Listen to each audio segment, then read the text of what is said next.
সব কিছু ছেড়ে আমাদের সাথে।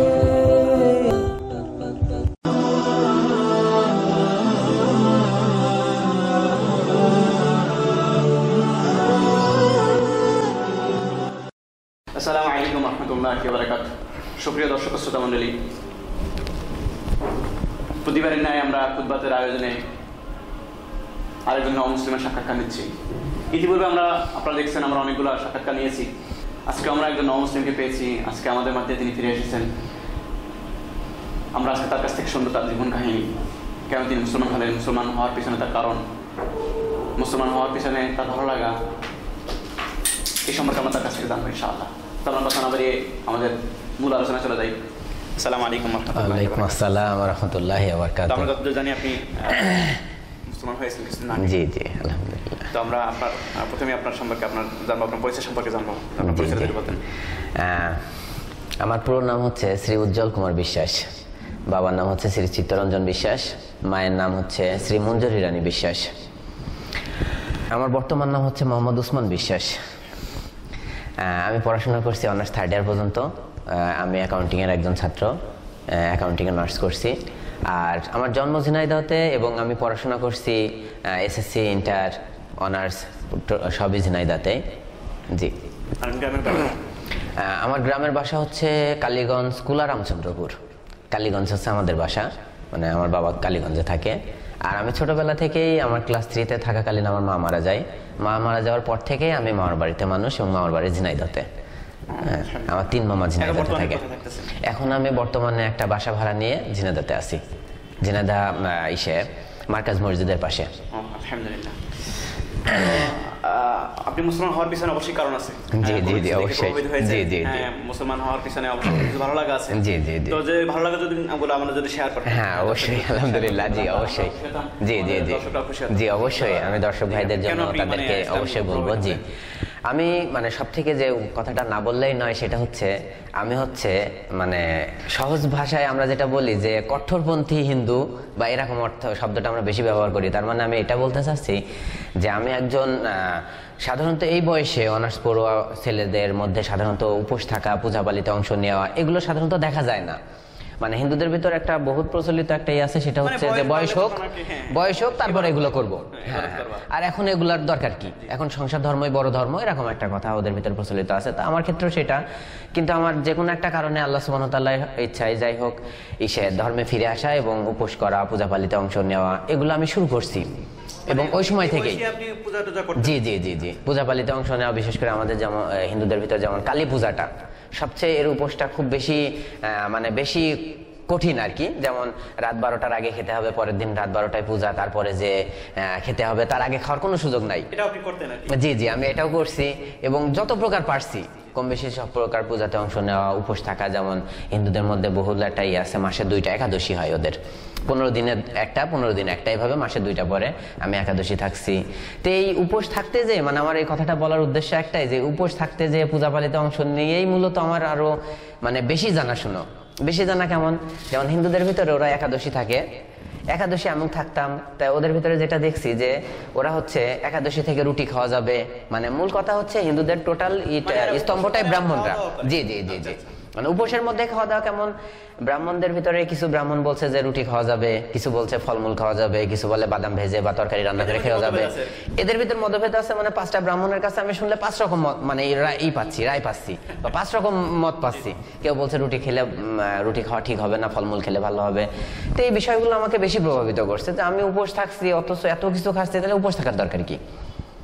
তো এই জিনিসটা আমি থেকে, এবং আমি এমন ভাবে উপোস থাকছি যে জি জি, কেমন উপোস হচ্ছে, আমি সারাদিন যদি পানি খাই, ফলমূল খাই, রুটি খাই, আমি তো দিব্যি থাকতে পারছি, তাহলে উপোস কেন। আর ম্যাক্সিমাম যেমন আমার মামা থাকতো, ওই মামা মুদিখানার দোকানদারি করতো, তা মামা দেখা যাচ্ছে দোকানে যাওয়ার আগেই খাওয়া দাওয়া করে তারপরে দোকানে যেত। বাহ, আজকে না একাদশী, মানে আমার কাছে প্রশ্ন ছিল এটাই যে আজকে একাদশী হলো, মামা সকালবেলা খাওয়া দাওয়া করে গেল, তাহলে আর একাদশী হলো কি করে বা উপোস হলো কি করে। তো এই জিনিসগুলো আমাকে খুব প্রভাবিত করছে এবং আমি ছোটবেলা থেকে টিউশনির সাথে সম্পৃক্ত ছিলাম। ইন্টার ফার্স্ট ইয়ার থেকে টিউশনি করি।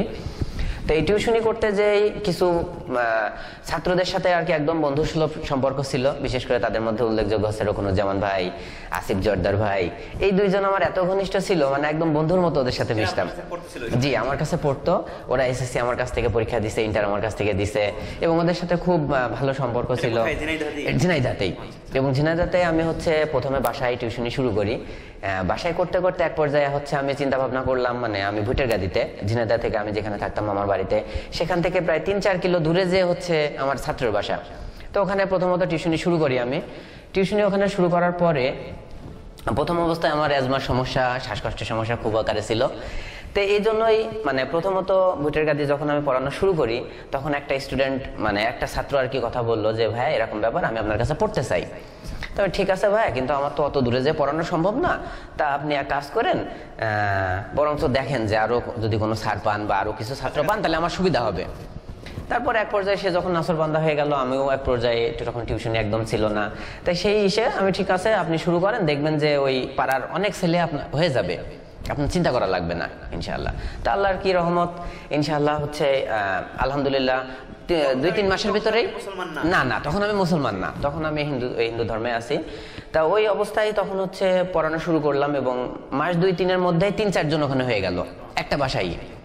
এবং এমন একটা অবস্থা হয়ে গেল, পরে আমার সমস্যা দেখে, শারীরিক সমস্যা দেখে, শীতের মধ্যে অত সাইকেল চালিয়ে যেয়ে খুব অ্যাজমার সমস্যা, শ্বাসকষ্ট, ঠান্ডা সবকিছু মিলে ওরা তখন আমাকে বললো যে ভাই আপনি এক কাজ করেন, আপনি একটা ব্যাচ খোলেন, আপনি একটা রুম নেন, নিয়ে ব্যাচ খোলেন, আমরাই সব ব্যবস্থা করবো আপনার। তো সেই করেই ব্যাচ খোলা, মানে একটা রুম নেওয়া হলো, ঠিক করলাম, রুম নিয়ে সেই থেকে ব্যাচ পড়ানো শুরু করলাম। তা আল্লাহর রহমতে ওদের কথা ছিল যে ভাই আপনি ব্যাচ শুরু করেন, আপনার স্টুডেন্টের অভাব হবে না, ছাত্রছাত্রী আমরাই আপনাকে দিব, সমস্যা নেই। তা আলহামদুলিল্লাহ আমি প্রায় 7-8 জন স্টুডেন্ট নিয়ে শুরু করছি প্রথমত ব্যাচ, এবং আলহামদুলিল্লাহ এভাবে চলছে।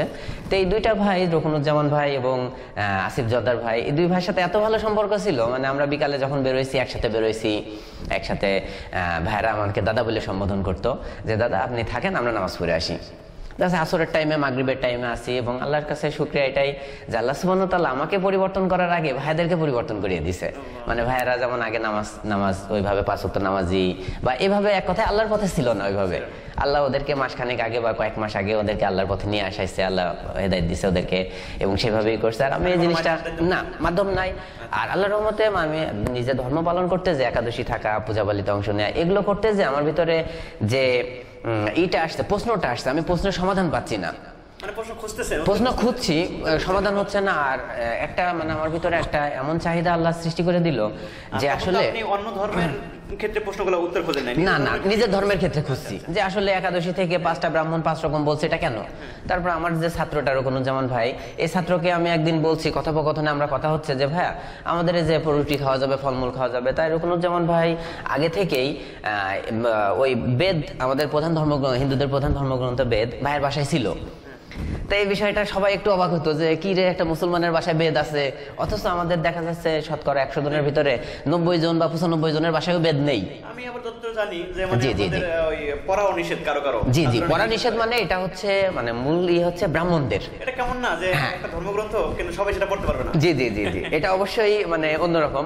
যেমন ইসলাম ধর্ম আলহামদুলিল্লাহ ওই সময় আমি যতটুকু জানছি যে কোরআন সুন্নাহ অনুযায়ী চলতে হবে, কারোর বিধান বা কারোর নিয়ম কারো কেউ বলবে চলবে এরকম না।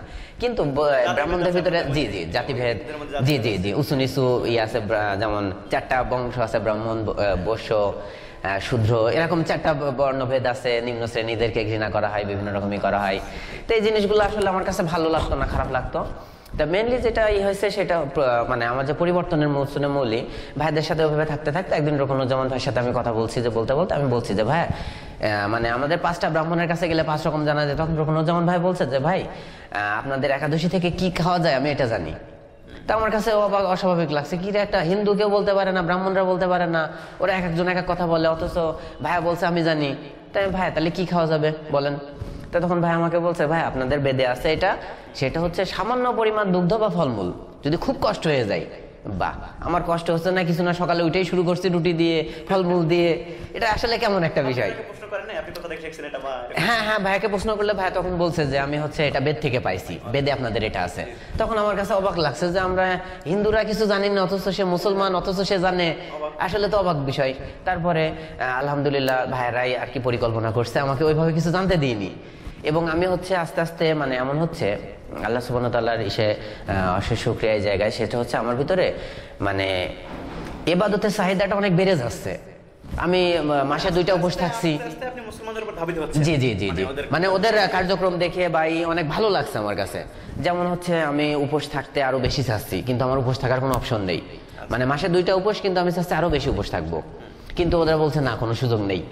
তো এই বিষয়ে পরে আমি নিজে এই করলাম, ভাইদের সাথে চলাফেরা দেখলাম 5 ওয়াক্ত নামাজ পড়া, দিনের বেলায় 5 ওয়াক্ত আল্লাহকে স্মরণ করার একটা সুযোগ পাচ্ছি। ওই ধর্মে ইবাদত সংক্ষিপ্ত। জি জি জি, মানে সংক্ষিপ্ত। এবং আরেকটা বিষয় যেমন না বললেই নয়, সেটা হচ্ছে মানে একটু আপত্তিকর বিষয় হলো বলার কথা, যেমন এই বয়সে অধিকাংশ ছেলের ভিতরে যে সব মানে প্রাকৃতিক যে সমস্যাগুলো, স্বপ্ন দোষ বা আরো কিছু সমস্যা, এই সমস্যার কারণে আমার সমস্যাটাও ভালো আকারে ছিল।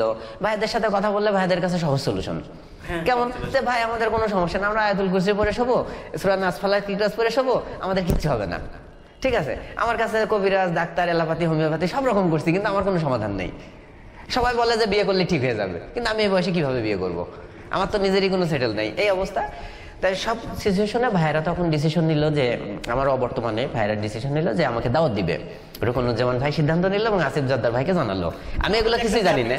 হ্যাঁ হ্যাঁ হ্যাঁ, আমার যে এইটা, তারপর রুকনুজ্জামান ভাই যখন আসিফ জর্দার ভাইকে বলছে যে এই ব্যাপার, আমরা ভাইকে দাওয়াত দিব, দাদাকে দাওয়াত দিব। রুকনুজ্জামান ভাই অবশ্য এর আগে আমি এক ছাত্রের সাথে দেখা করতে গেছি, যুব উন্নয়নের সামনে এক ছাত্রের বিষয়। সেদিন আমার রুকনুজ্জামান ভাই সাইকেলের পিছনে বসে, আমি সাইকেল চালাচ্ছি। এমন সিচুয়েশনে ভাই আমাকে বলছে যে দাদা, আসলে আমরা যদি আপনাকে দাওয়াত না দিই, আল্লাহর কাছে আমরা জবাবদিহি করতে হবে। তা ইসলাম ধর্ম সত্য, বা ইসলাম ধর্মের দাওয়াত দিচ্ছে আমাকে, কিন্তু আমি ওই দিন অতটা কোনো খেয়াল করছি না বা গুরুত্ব দিচ্ছি না। ভাইয়ের মতো বলে যাচ্ছে, আমি আমার মতো শুনে যাচ্ছি এরকম।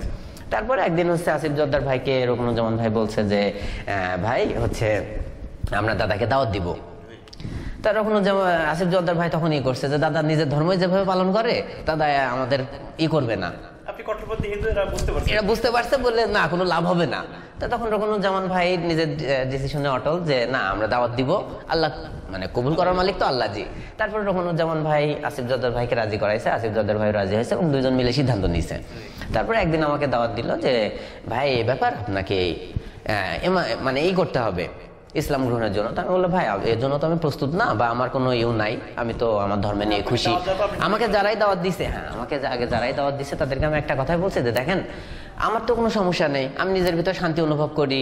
আমার যদি কোনো সমস্যা হয় আমি সমাধান পেয়ে যাই। সাপোজ টাকার দরকার, কোন উৎস থেকে টাকা চলে আসছে আমি টেরও পাচ্ছি না, বা যে কোনো বিপদে পড়লে বিপদ থেকে আমি উদ্ধার হয়ে যাচ্ছে, আমার সমস্যা হচ্ছে না, সো আমার তো আর দরকার নাই, এরকম একটা বিষয়। তারপরে ভাইয়েরা ওই সিচুয়েশনটা করে আর্থিক সমস্যা সমাধান হলেও মনের একটা শান্তিটা পাচ্ছেন, ওইটা পাচ্ছি না। তারপরে হচ্ছে এই থেকে এই ভাইয়েরা দাওয়াত দেওয়ার পর থেকেই ভাইয়েরা করছে, বিভিন্ন রকম বই পুস্তক আমাকে দিচ্ছে, যেমন রিয়াজুস সালেহিন যে হাদিস সংগ্রহ, এই বইটা আমাকে দিয়েছিল। তারপরে বাংলা তর্জমার একটা কোরআন শরীফ আমাকে দিছিল পড়ার জন্য। তো ওই সময় বাংলা তর্জমার যে কোরআন শরীফটা আমি পাইছিলাম, মানে বাসা থেকে জানে, এবং আমি হচ্ছে মানে এক কথায় আমাদের বাসায় স্বাধীন ছিলাম, টিউশনি করতাম নিজের মতো, নিজে যখন যেখানে খুশি যাওয়া, যখন যা খুশি করা, স্বাধীন ছিলাম। সেই হিসেবে আমি যখন এগুলো করছি, আমার বাসা থেকে সবই জানে। তো মূল বিষয় হচ্ছে ভাইরা তখন লাস্ট একটা বই পড়লাম, কবিরা গুনাহ, পিস পাবলিকেশনের। তো এই বইটা পড়ে আমি অনেক গুনাহ মানা শুরু করে দিয়েছি, অলরেডি মানছি যে মিথ্যা বলবো না, পেশাব করে পানি নিব, বা সবকিছু মিলে এবার ভাইদের সাথে শেয়ার করছি যে ভাই আমি তো অনেক গুনাহ মানা শুরু করে দিয়েছি, হ্যাঁ, যেগুলা কবিরা গুনাহ হচ্ছে এগুলো তো আমি করবো না। তো তখন আমি বলছি ভাই সব গুনাহ মানতে পারছি, কিন্তু পেশাব থেকে পাক হয় এটা তো আমার হচ্ছে না, কারণ আমার তো তখন খাজনা দেওয়া নাই। হ্যাঁ, তারপরে ভাই বলছে, তখন ভাইরা যখন আমার আগ্রহ খুবটা বেড়ে গেছে, খুবই হচ্ছে, তখন বলছে ভাই আপনি যেগুলা করছেন এগুলো অনর্থক, এগুলোর কোনো দাম নাই। তখন আমার কাছে মানে একদম অবাক, আমি আকাশ থেকে পড়ার মতো, কি আমি এত কিছু করছি। জি জি জি, আমি ধর্ম থেকে আমি আমার মতো করে যাব, মেনে যাব, মানে আমি তখন ইসলাম গ্রহণ করব বা ইসলাম আসবো এরকম কোনো চিন্তা ভাবনা আসেনি। জি জি জি। তারপরে ওই সময়ই আমি ভাইদের জানাচ্ছি যে ভাইয়া হচ্ছে, ভাইরা যখন এই কথা বলছে যে ভাই আপনি যখন এগুলা করছেন এগুলার কোনো দাম নাই, এগুলো অনর্থক, তখন আমি আকাশ থেকে পড়ার মতো অবস্থা, কি রে আমি মিথ্যা বলছি না, আমি কাউকে ঠকাবো না, আমি কাউকেই করবো না, এগুলা বাদ দিচ্ছি, পেশাব থেকে পাক হওয়া বা মাতা পিতার সাথে ভালো ব্যবহার করা, মানে যত কিছু ইসে আছে সবকিছু করছি। তখন ভাই কি করলে দাম হবে, যখন কেউ বলবে যে দাম হচ্ছে না তাহলে কি করলে হবে, তখন ভাইরা বলছে ভাইকে আপনাকে ঈমান আনতে হবে। যেমন আপনি অঙ্কের শিক্ষক, আপনি খুব ভালো বুঝবেন, আপনি যদি মানে এক না দেন, মানে কোনো সংখ্যা না বসিয়ে যদি শুধু শূন্য বসিয়ে যান কোনো লাভ আছে? আমি বলছি না, কোনো লাভ নাই। তখন ভাইরা বলছে যে আপনার ওই একটা হচ্ছে ঈমান, আপনি ঈমান আনলে আপনি যে কাজগুলো করছেন, জি সংখ্যাটা হচ্ছে ঈমান, আপনি ঈমান না আনলে এগুলোর কোনো দাম নাই, সো আপনাকে ঈমান আনতে হবে।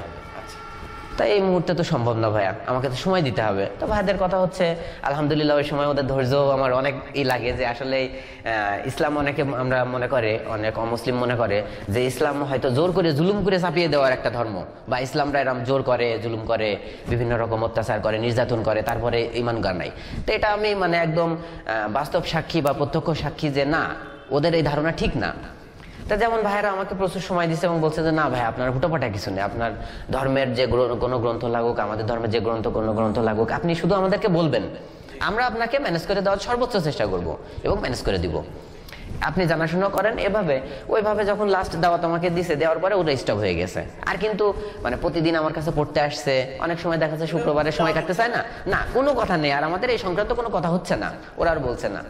এরপরে একদিন হঠাৎ করে আমি টুকটাক পড়াশোনা বেশি করতে পারিনি, ওই সময় অল্প কিছু পড়াশোনা করছি, যতটুকু পড়ছি বিশেষ করে রিয়াজুস সালেহীন বা বিসমিল্লাহির কবিরা গুনাহ বা অন্যান্য বিধিবিধান সংক্রান্ত যখন জানছি, তখন কি সুন্দর বিধান, এটা ঠিক, এটা ভুল, এটা করো, এটা করো না, নিজের কাছে খুব ভালো লাগছে। আমার ধর্মের তো এরকম কিছু পাই না আমি, মানে আমি সহজ সমাধান খুঁজি। যেমন আমি একটা কালী পূজাতে গেছিলাম, সেখানে দেখি মোষ কুরবানি দেয়, মানে দেয় ওরা করে উৎসর্গ করে, পাঠা বলি দেয়, মোষ উৎসর্গ করে, বলি দেয়। তা আমি একদিন মামির কাছে প্রশ্ন করছি, মামি মোষ কি আমাদের খাওয়া যায়? তা মামি বলতে পারছে না, না জানে না, বা আমি অনেকের কাছে শুনছি কেউ বলতে পারে না। তা আমি বলি যদি বলি দেওয়া যায় সেটা তো অবশ্যই খাওয়া যাবে, যেটা বলি হয় সেটা তো খাওয়া যায়, কিন্তু ওইটা কেউ বলতে পারে না, মানে বেশিরভাগই কি হয় ওইটা যারা বলি দেয় তারা নিয়ে যায়, অথবা ওখানে যে যারা প্রভাবশালী থাকে ওরাই ওইগুলো নিয়ে যায়। যে সাধারণত বলি দেয় তার ভাগ্য হয়তো জোটে না, যে খাওয়া যাবে না, অধিকাংশ বিধান দিয়ে এগুলাই করে ফেলা হয়, এভাবে ওদেরকে করে ফেলা হয়। তা এটা হচ্ছে, তো ওই থেকেই ভাইরা পুরো স্টপ হয়ে গেছে, পড়তে আসছে প্রতিদিন। অনেক সময় শুক্রবারেও বন্ধ থাকতো, শুক্রবারে ভাইয়াদের বলতাম যে ভাই আপনারা আসেন, সময় কাটতে চায় না আমার। তা ওইভাবে আসছে। তা একদিন হঠাৎ করে আমি করছি, ডিসিশন নিয়েছি নিজের কাছে একদম পুরো পরিষ্কার যে ওইটা ঠিক, এটা ভুল, আমি যে ধর্মে আছি এটা ভুল, ওইটা ঠিক না, ইসলাম গ্রহণ করিনি। হ্যাঁ এটাই আসছে, নিয়ত একদম হয়ে গেছে, পাকা হয়ে গেছে যে আমার একদম ডিসিশন ফাইনাল যে এটাই ঠিক, এটা ভুল। তখন একটা শোয়ার আগে আল্লাহ সুবহানাহু ওয়া তাআলার কাছে একটু করছি যে ঈশ্বর বা আল্লাহ যাই হোক, যে আমি তো কিছু জানি না, আপনি সবই জানেন, আমার সঠিক পথটা, সঠিক ডিসিশনটা, সিদ্ধান্তটা দিয়ে দেন। ভাইয়েরা একটা দোয়া আমাকে শেখাই দিয়েছিল যে ইয়া হাদি ইয়া রহিম, হ্যাঁ যে আপনি এটা বেশি বেশি পড়বেন, তাহলে আল্লাহ সুবহানাহু ওয়া তাআলা আপনাকে একটা ফয়সালা দিয়ে দিবেন। জি পথ দেখান। সেটা হচ্ছে, তারপরে হচ্ছে ওই দিন নিয়ত করে শুলাম, শোয়ার পরে মাশাআল্লাহ ওই দিন একটা স্বপ্ন দেখলাম। স্বপ্নটা ছিল এরকম যে একটা অদ্ভুত জায়গা, ভয়ানক জায়গা, সেখানে আমি যেতে পারছি না, বাট ওখানে আরো একজন ছিল। জি রাত্রে শোয়ার আগে আমি করে শুচ্ছি যে আমার কাছে পরিষ্কার যে ইসলাম ধর্ম ঠিক, আমি যে ধর্মে আছি সেটা ভুল। তারপর আপনি সৃষ্টিকর্তার কাছে দোয়া চাইতেন। জি হ্যাঁ, সঠিক পথ দেখাও, কারণ আমি তো ভুল করতে পারি, আমার তো ভুল হতে পারে, কিন্তু আপনার তো কোনো ভুল হবে না, আপনি তো সবকিছু জানেন শোনেন, বা একটা গুরুত্বপূর্ণ একটা ডিসিশন সবকিছু মিলে। যেমন ভাইরা যখন আমাকে দাওয়াত দিচ্ছে, জি সৃষ্টিকর্তা এক বিশ্বাস করতাম, মানে আমাদের ভিতরে একটা মানে বহুলই ছিল, যেমন শ্রী রামকৃষ্ণ বলে গেছে যে যত মত তত পথ। এটা কিন্তু অনেক ধর্মে, যেমন ইসলামের ভিতরে যারা ইসলাম বোঝে না তারা কিন্তু এটাই বলে যে বিভিন্ন ধর্ম হচ্ছে বিভিন্ন পথ মাত্র, কিন্তু সব ধর্মের মধ্যে দিয়েই ঈশ্বরের কাছে বা আল্লাহর কাছে যাওয়া যায়, এরকম মনে করে। কিন্তু আল্লাহ ওদেরকে সঠিক হেদায়েত দান করুক, জ্ঞান দান করুক। তো এটাই হচ্ছে বিষয়। তারপরে ভাইরা যখন আমাকে দাওয়াত দিচ্ছে, ওই অবস্থায় আমি তখন ওদেরকে জানাইছি যে ভাই হঠাৎ করে তো সম্ভব না, কারণ আমার তো বিভিন্ন রকমই আছে। পরে ওই দিন রাত্রে দোয়া করে শুচ্ছি আল্লাহর কাছে। তো ওই দিনে একটা স্বপ্ন দেখছি যে ভয়ানক একটা জায়গা, অদ্ভুত জায়গা, সেখানে আমি যেতে পারছি না। মানে আমি ওদের কাছে সিলিন্ডার করছি, মানে রকুনুজ্জামান ভাইয়ের কথা আমার ভালো মনে আছে, আর ওর সাথে এক সহকারী ছিল, আরো সাথে একজন ছিল, কিন্তু তার কথা মনে নাই। তা আমি সবাই একসাথে যাচ্ছে, যেতে যেতে আমি থেমে গিয়েছি। থেমে গেলে আমি বলছি যে না, ওখানে আমি যেতে পারবো না, মানে এখানে যেতে পারবো না বিধায় আমার হচ্ছে মানে ধর্মীয় কারণটাই আমার বড় কারণ, যে আমি ওখানে যেতে পারবো না, আমার সমস্যা হবে। তখন ভাই রকুনুজ্জামান ভাই বলছে ভাই আলহামদুলিল্লাহ আমি যেতে পারবো, আমার কোনো সমস্যা হবে না। তা আমার কাছে এই বিষয়টা মানে ঘুম থেকে জেগে ওঠার সাথে সাথে আমার ডিসিশন আমি পেয়ে গিয়েছি, মানে ওই সিদ্ধান্তের মাধ্যমে আমি জেনে গেছি যে আমার ডিসিশন আসলে কোনটা। হ্যাঁ, তখন আমি ভাইয়েরা পড়তে আসছে, পড়াইছি, মোবাইল আছে কিন্তু তারপরেও কিন্তু মোবাইলে ভাইদের কিছু জানাইনি। আমি পড়তে আসছে, পড়ানো হয়ে গেছে, ব্যাচের অন্যান্য ছাত্ররা চলে গেছে। চলে যাওয়ার পরে এই মুহূর্তে ভাইদের বলছে, ভাই কি বলছেন, ইমান তো আনতে হবে। তখন জি জি জি আমি ভাইদের মানে ডাইরেক্ট বলছি যে ভাই কি বলছেন, ইমান তো আনতে হবে। তখন ভাইরা আলহামদুলিল্লাহ বলে, আসিফ জর্দার ভাই যে ছিল ভাই বললো, যাক আলহামদুলিল্লাহ আল্লাহ দোয়া কবুল করছে। তার মানে আমি বুঝলাম তখন যে ওরা দাওয়াত দেওয়ার পর থেকেই দোয়া করে যাচ্ছে আল্লাহর কাছে। হ্যাঁ, তা আলহামদুলিল্লাহ ওই দিনে আল্লাহ সুবহানাহু ওয়া তাআলার ইসে, এটা হচ্ছে 2013 সালের 22 ডিসেম্বর। হ্যাঁ, এবং আমাদের যে ইসের ডক্টর খন্দকার আব্দুল্লাহ জাহাঙ্গীর স্যার, যিনি মারা গেছেন, আল্লাহ সুবহানাহু ওয়া তাআলা ওনাকে এই করে জান্নাতবাসী করুক। তো ওনার ইসে মানে ভাইরা তখন আমাদেরকে বললো যে ভাই আপনি কি খাওয়া দাওয়া করছেন? তা আমি সাধারণত সকালে না খেয়েই পড়াতে যেতাম, পড়িয়ে এসে তারপরে খেতাম এরকম। তো তখন ভাইরা বললো ঠিক আছে ভাইয়া, আমাদের যেমন আমি হচ্ছে আজাদ টেস্ট হাউসের সামনে, ওখানে বলা হয় ইসে কলাবাগান বলা হয় এলাকাটা, আর আসুন্না টার্মিনালের কেন্দ্রীয় বাস টার্মিনালের পাশে যে স্যারেরই প্রতিষ্ঠান, স্যারেরই পরিচালক এখানকার চেয়ারম্যান। জি জি আমরা যেখানে আসছি, যেখানে কথা বলছি, তা স্যারই হচ্ছে তখন ভাইয়েরা বললো যে ভাই আপনি তাহলে খাওয়া দাওয়া করে আসেন, আমরা স্যারের কাছে যাই, দেখি স্যার আছে কিনা। তার আগে একদিন হচ্ছে রুকনুজ্জামান ভাই, আসিফ জর্দার ভাই আমাকে মানে স্যারের সাথে কথা বলিয়ে দিছিল। আমাদের এখানে এক নমুসলিম ভাই ছিল, যে হিন্দু থাকা অবস্থায় আমাদের এক নমুসলিম ভাই ছিল সালমান সাইদ, সেই ভাইয়ের কাছে নিয়ে এসে কথা বলে। ভাই ওই দিন খুব জোরাজোরি করে আমার, কিন্তু ভাইয়া সালমান ভাই যত জোরাজোরি করছে আমি তত নেগেটিভ হচ্ছি মানে এই জোরাজোরিটা আমার কাছে ভালো লাগছে না, এত জোর কেন। আর পাশ থেকে রুকনুজ্জামান ভাই বারবারই ইশারা করছে, ভাই আপনার তাড়াহুড়া নাই, কোনো তাড়াহুড়া করে ডিসিশন নেওয়ার দরকার নেই। এটা ওনার করার কারণটা আমি বলি। জি জি জি জি জি উনি বুঝতে পারতেছেন যে এই ভাই যদি এখন মারা যায় তাহলে জাহান্নামে চলে যাবে, তাহলে জাহান্নামে চলে যাবে। জি আমি তো ঈমান আনছি, সুতরাং ওনার কথা তাড়াতাড়ি ঈমান আনা। জি জি জি জি কিন্তু ওই সিচুয়েশনটা কিন্তু আমি তখন বুঝতে পারছি না, আমি মানে অন্যরকম ভাবছি যে এত জোর জবরদস্তি কেন। স্যারের সাথে কথা হলো, ডক্টর আব্দুল্লাহ জাহাঙ্গীর স্যারের সাথে কথা হলো, তখন স্যার বললো যে হচ্ছে ইসে যে ঠিক আছে তোমার ভালো লাগলে তুমি আসো। স্যারও খুব আন্তরিকভাবে আমাকে বিদায় দিল। তারপরে ভাইরা যখন স্যারের কাছে চলে আসলো, এসে দেখে স্যার আছে, তা আলহামদুলিল্লাহ আসুন্নাহ ট্রাস্টেই হাদিস বিভাগে খুব সুন্দরভাবে একটা জাঁকজমকপূর্ণ ইসের মাধ্যমে সব শায়েখরা সেখানে ছিলেন, ছাত্ররা ছিল। তা খুব আলহামদুলিল্লাহ মানে আমরা 11:30-12টা নাগাদই স্যারের এখানে, স্যারের মাধ্যমে স্যারের হাতেই মানানা, এবং স্যারই আমার নাম মানে স্যারের ওখান থেকেই এক শায়েখ আর কি নাম পরিবর্তন করে দেন, যে উজ্জ্বল ছিল তাহলে উসমান। তা আলহামদুলিল্লাহ সবাই খুশি হলো এবং সবার সাথেই হলো, মোসাফা হলো। তারপরে ওখানে স্যার আমাকে কিছু, যেমন স্যারের একটা সহিহ মাসনুন ওজিফার একটা বই আছে আমাকে দিল, দিয়ে বললো জি দিয়ে হচ্ছে, এবং আমি হচ্ছে ভাইরা আমি আসার আগে মাদ্রাসায় পৌঁছানোর আগে ভাইরা ফোন দিচ্ছিল খুব ঘন ঘন। আমি ভাবছিলাম যে হয়তো আমরা আসতে দেরি হচ্ছে, যেমন ফোন দিচ্ছে। তারপরে হ্যাঁ তারপরে আমি হচ্ছে ভাইয়ের এসে বলছে ভাই গোসল করছেন? আমি বলছি না ভাই গোসল করিনি। তা বলছে আমরা গোসল করে আসার জন্য ফোন দিয়েছিলাম। তা সমস্যা নেই, এখানে সব ব্যবস্থা আছে, আপনি গোসল করে নেন। তা আলহামদুলিল্লাহ আসুন্নাহ ট্রাস্টেই হাদিস বিভাগে ওখানে গোসল করা হলো। গোসল টোসল ছেড়ে আলহামদুলিল্লাহ ওখানে এই স্যারের মাধ্যমে মানানো হলো, স্যারের মাধ্যমে। শুনলাম যে তার ইসলাম গ্রহণ করার কারণ, এরপর আমরা আপনার কাছে শুনবো, এটা জানতে চাবো যে আপনি ইসলাম গ্রহণ করার পর একটা অনুভূতি নিজের মধ্যে। জি জি জি অবশ্যই অবশ্যই, হ্যাঁ হ্যাঁ মনের অবস্থা ছিল না অবশ্যই, যাক হওয়ার পর আরেকটা অনুভূতি আপনার কাছে। জি জি জি জি আপনার অনুভূতিটা সম্পর্কে। হ্যাঁ যাক আলহামদুলিল্লাহ, জি অবশ্যই। যেমন আমি হচ্ছে না বললেই নয়, সেটা হচ্ছে আল্লাহ সুবহানাহু ওয়া তাআলার কাছে শুকরিয়া এটাই যে আল্লাহ সুবহানাহু ওয়া তাআলা আমাকে হিদায়াত দিয়েছেন, এটা সবচেয়ে বড় শুকরিয়া আল্লাহর কাছে।